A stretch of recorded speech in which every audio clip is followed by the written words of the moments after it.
তো গাইস আজ যখন আমি আমার বাসটি নিয়ে বাড়িতে ফিরছিলাম কিন্তু ঠিক তখন আমি দেখতে পেলাম রাস্তার সাইডে কিছু বাস দাঁড়িয়ে আছে। আর এটা দেখার পর আমি সেখানে চলে আসলাম। আর এখানে এসে শুনলাম যে এখানে নাকি একটা বাসের রেস চলছে, আর যে এই রেসটা জিততে পারবে সে নাকি পেয়ে যাবে গোল্ডেন নিসান জিটিয়া। আর এটা শোনার পর হঠাৎ করে আমি দেখলাম যে একটা বাস ড্রাইভার দৌড়ে এসে তার বাসটা নিয়ে এই রেসে যোগ দিল। আর এইভাবে রেস করতে করতে হঠাৎ সে তার বাসটি নিয়ে নিচে পড়ে যায়। আর এগুলা দেখে আমি ভাবছি যে কেন না আমার বাসটি দিয়েও রেস করি, কারণ একবার যদি রেসে জিততে পারি তাহলে আমি পেয়ে যাবো গোল্ডেন নিসান জিটিয়া। আর আমার যেই ভাবা সেই কাজ, আমিও আমার বাসটি নিয়ে রেস করতে শুরু করে দিলাম। কিন্তু গাইস রেস করতে করতে হঠাৎ তো আমার বাসটি এক জায়গাতে গিয়ে আটকে গেল।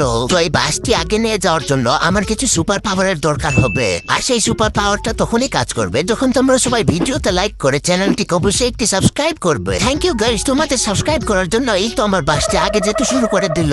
আর গাইস এইভাবে রেস করতে করতে ফাইনালি আমি এই রেসটা জিতে গেলাম এবং আমি সেই গোল্ডেন নিসান জিটিআর গাড়িটাও পেয়ে গেলাম। তো তোমাদের যারা এই নিসান জিটিআর গাড়িটা দেখতে ভালো লাগে তারা প্লিজ কমেন্টে এই ইমোজিটা দিয়ে যাও।